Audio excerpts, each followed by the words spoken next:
Mariing sinagot ni ML Party List Representative Laila De Lima ang alegasyong tila witch hunt umano ang impeachment case na inihain ng Kamara laban kay VP Sara Duterte.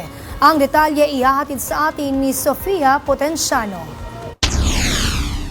Tinawag na insulto ni mamamayang liberalo ML Party List Representative Laila De Lima para sa civil society groups at buong Kamara ang komentong witch hunt umano ang impeachment case na kanilang inihain laban kay Vice President Sara Duterte. Ayon kay Representative De Lima, merong batayan ang Kamara kaya nila inihain ang impeachment case laban sa bise. Dahil kung wala ay hindi naman nila ito ihahain. Dagdag ni De Lima, ang tunay na witch hunt ay ang paghaharas at pag-persecute ng walang batayan. Iginiit din niya ang pag-iwas o hindi na lang pagkomento para hindi na umano maipakita ang personal biases tungkol sa impeachment ng ikalawang Pangulo.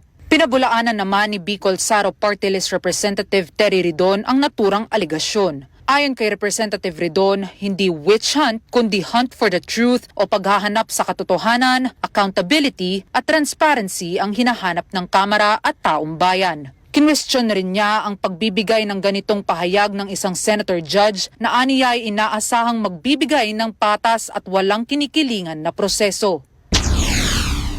Samantala, tinuligsan ni Representative De Lima ang resolusyong inihain sa Senado na nananawagan ng agarang pagbabalik bansa ni dating Pangulong Rodrigo Duterte.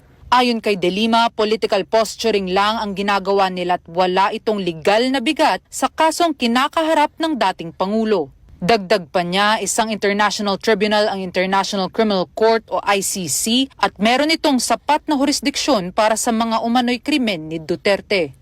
Para sa totoong balita sa Bagong Pilipinas, Sofia Potenciano, Congress News.